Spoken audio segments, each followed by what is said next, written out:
Hello everyone, my name is Kusha Vasdev and I'm faculty from the Department of English at Shaurya Bharat.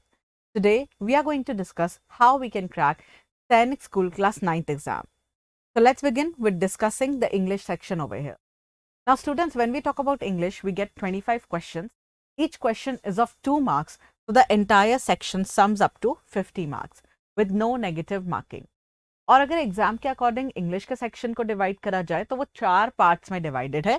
One is grammar, one is vocabulary, then comprehension and then miscellaneous. Grammar section में आपको grammatical topics जैसे कि noun, pronoun, adjective, conjunction, articles, preposition etcetera, इन सबसे questions देखने को मिलते हैं फिल अप फॉर्म में, साथ ही साथ एरर के फॉर्म में भी। Then after that vocabulary section से आपको antonyms, synonyms, then idiom phrases, one words, इनसे क्वेश्चंस देखने को। कॉम्प्रिहेंशन में आपको एक पैसेज देखने को मिलेगा और उस पैसेज को रीड आउट करके आपको उसे समझ कर उस पर बेस्ड जो क्वेश्चंस दिए गए उनके करेक्ट आंसर्स देने होंगे। And last part is miscellaneous. Miscellaneous में आपको स्टूडेंट्स एरर मिलते हैं मिसस्पेल्ड वर्ड के, ordering of words in a sentence के, और साथ ही साथ जंबल सेंटेंसेस के। तो वो हमें ढंग से पढ़ के सब्जेक्ट वर्ब अग्रीमेंट का कॉन्सेप्ट फॉलो करते हुए सही आंसर्स देने होते। अगर हम बात करें स्टूडेंट्स कौन से सेक्शन से कितने क्वेश्चंस आते हैं एग्जाम में, तो एक आपको मिलता है पैसेज जिससे कि आपको 5 क्वेश्चंस मिलेंगे। देन अराउंड 8 to 10 क्वेश्चंस आपको मिलते हैं आपके ग्रामेटिकल टॉपिक से, जहाँ पे फिलअप और एरर के फॉर्म में आपको क्वेश्चंस देखने को मिलते हैं ग्रामेटिकल टॉपिक से। देन आपको मिल जाते हैं वोकैबुलरी सेक्शन से 2 एंटोनिम, 2 सिनोनिम, साथ ही साथ 2 idiom phrases and 1 words, right. तो हो सकता है कि इनमें से कोई पोर्शन रिड्यूस करके किसी और को बढ़ा दिया जाए, जैसे सिनोनिम्स ज्यादा दे दिए, एंटोनिम कम दे दिए, या वन वर्ड ज्यादा दे दिए, इडियम्स कम दे दिए। इस तरीके से आपका ये सेक्शन थोड़ा ऊपर नीचे होता रहता है। और बाकी के जो क्वेश्चंस होते हैं आपके, वो वोकैबुलरी सेक्शन से आ जाते हैं, जिसमें आपको वन वर्ड, जिसमें आपको PQRS मिल जाते हैं, मिस स्पेल्ड वर्ड मिल जाते हैं, क्वेश्चन टैग के क्वेश्चंस देखने को मिलते हैं। या फिर आप कह सकते हैं कि आपको कुछ ऐसे क्वेश्चंस देखने को मिलेंगे जहां पे आपको कोई भी वर्ड अंडरलाइन करके उसका पार्ट ऑफ स्पीच बताने को बोला जाएगा। वो वैसे तो ग्रामेटिकल कॉन्सेप्ट में ही, ग्रामेटिकल पोर्शन में ही हमारे कवर आ जाता है, बट इस टाइप के क्वेश्चन भी हमें देखने को मिल जाते हैं एग्जाम्स पे। चलिए स्टूडेंट्स, कुछ क्वेश्चंस डिस्कस करते हैं कि कैसे क्वेश्चंस हमारे एग्जाम में हमें देखने को मिलेंगे। सबसे पहले ये देखिए, the price of this mobile is higher than yours.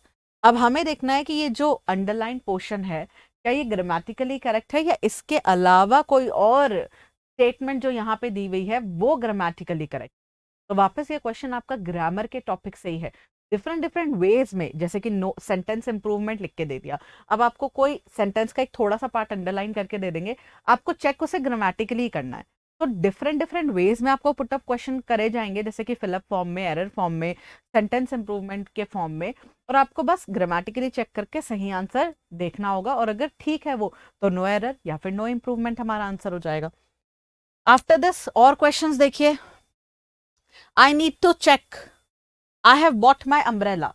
आपको यहाँ पे 2 सेंटेंसेस दिए हुए हैं, 2 क्लॉजेस मिले हुए हैं। अब 2 क्लॉजेस हैं, अगर आपको इसको सिंगल सेंटेंस में कन्वर्ट करना है तो कौन से कंजंक्शन से आप इन दोनों को ज्वाइन करेंगे। वापस ये भी ग्रामेटिकल पोर्शन से क्वेश्चन मिले, तो आपको ग्रामेटिकल सेक्शन से काफी सारे क्वेश्चन देखने को मिलते हैं, 8 to 10 क्वेश्चन। तो डिफरेंट डिफरेंट पैटर्न में आपको दे सकता है, सारे ग्रामर के लॉजिक्स अप्लाई होंगे, जो कि हम हमारी क्लासेस में रेगुलर बेसिस पे कवर करते ही हैं। आफ्टर दिस, अब ये वापस ग्रामर से और किस तरीके के क्वेश्चन मिलेंगे, सिंपली एरर फॉर्म में। ओके, तो आपको एक सेंटेंस को डिफरेंट डिफरेंट पार्ट में डिवाइड करके दे दिया है, और हर पार्ट को आपको ग्रामेटिकली चेक करना है, और जिस पार्ट में एरर है वो आपका सही आंसर हो जाएगा, और अगर किसी पार्ट में कोई ग्रामेटिकल एरर नहीं है तो no error will be your correct answer. अब स्टूडेंट्स, अगर हम बात करें वोकैबुलरी सेक्शन से, तो आपको सिंपली एक वर्ड दिया जाएगा और पूछ लिया जाएगा कि 4 गिवन ऑप्शंस में से, आंसर ऑप्शंस जो आपको 4 गिवन होते हैं, उनमें से कौन सा वर्ड इस वर्ड का या तो एंटोनिम बन रहा है या फिर सिनोनिम बन रहा है। कोई भी एक चीज आपको क्वेश्चन में पूछी जा सकती है, या फिर आपको एक स्टेटमेंट बोल दिया जाएगा, दे दिया जाएगा, और आपको पूछा जाएगा कि बताओ इसके लिए क्या 1 वर्ड लिखते हैं। या फिर आपको कोई इडियम दे दिया जाए, जैसे कि CI to I, और अब पूछा कि अब बताओ CI to I का मतलब होता क्या है, right. Cry over spilled milk, अब पूछा इसका मतलब क्या होता है। तो आपको सिंपली 4 ऑप्शन देख के जो करेक्ट मीनिंग है उसका, वो आपको आंसर देना है, राइट। और साथ ही साथ देखिए, अब जो मिसलेनियस क्वेश्चन हमारे पास आते हैं वो आ जाते हैं आपके या तो मिसस्पेल्ड वर्ड की तब फॉर्म में, आपको 4 स्पेलिंग्स दी जाती हैं, और चारों स्पेलिंग्स में से कोई एक ही स्पेलिंग हमारी करेक्ट होती है। राइट, तो वो हमें चेक करके बतानी होती है कि कौन सी स्पेलिंग हमारी करेक्ट है और बाकी सारे हमारे मिसस्पेल्ड वर्ड। या फिर आपको क्वेश्चंस मिलते हैं इस तरीके से, जो कि हैं हमारे PQRS के फॉर्म में, जंबल सेंटेंसेस के फॉर्म में। आपको एक एक सेंटेंस होगा जिसको पार्ट में डिवाइड करके दिया जाएगा और उनकी अलग अलग नंबरिंग होगी और आपको सही सीक्वेंस में उसे अरेंज करना होगा। तो ये होते हैं हमारे टाइप ऑफ क्वेश्चंस जो कि हमें एग्जाम में देखने को मिलते हैं।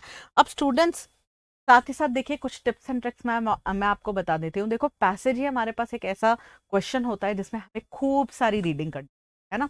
बाकी के क्वेश्चन ऐसे होता है कि हम फटाफट से पढ़ें और हम बता सकते हैं कि what will be the correct answer.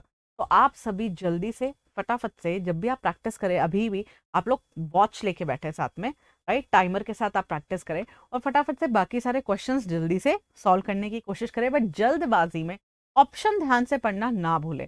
अब वो होगा कैसे कि आप जल्दी भी सॉल्व कर रहे हैं, फटाफट भी सॉल्व कर रहे हैं, अपनी स्पीड को भी मैनेज कर रहे हैं, साथ ही साथ आप गलत भी नहीं कर रहे। वो तब होगा जब आप अभी से, जब भी आप तैयारी करें, आप साथ में अपने एक वॉच लेके बैठें और टाइमर का ध्यान देते हुए आप उनकी प्रैक्टिस करें। इससे होगा ये, जब आप पैसेज पे आएंगे तो आपके पास काफी टाइम बचेगा। और पैसेज एक ऐसा पार्ट होता है जिसमें आपको रीडिंग करनी है और कभी कभी जल्दबाजी में हम लोग कुछ लाइन स्किप कर देते हैं या जल्दी जल्दी पढ़ने लग जाते हैं, जिसकी वजह से काफी बार ऐसा होता है कि जो क्वेश्चन हमें दिया गया होता है उसे हम ध्यान से पढ़ते नहीं, ऑप्शन हम ध्यान से पढ़ते नहीं, और पैसेज भी क्योंकि हमने रफली ही पढ़ा होता है तो हमारे क्वेश्चंस काफी बार गलत हो जाते हैं। तो वो जरूर आप ध्यान से रखिएगा कि टाइमर लगा के आप आराम से प्रैक्टिस करें और अभी से रीडिंग हैबिट डेवलप करें, डेली बेसिस पे पेपर सेट करें। और last and but not the least is consistency is the key to success student. तो अभी से आप अपनी तैयारी को लेकर, साथ ही साथ अपनी क्लासेस को लेकर कंसिस्टेंट रहें and you are going to definitely achieve your goal. So thank you so much everyone. All the best for your exam. Do well.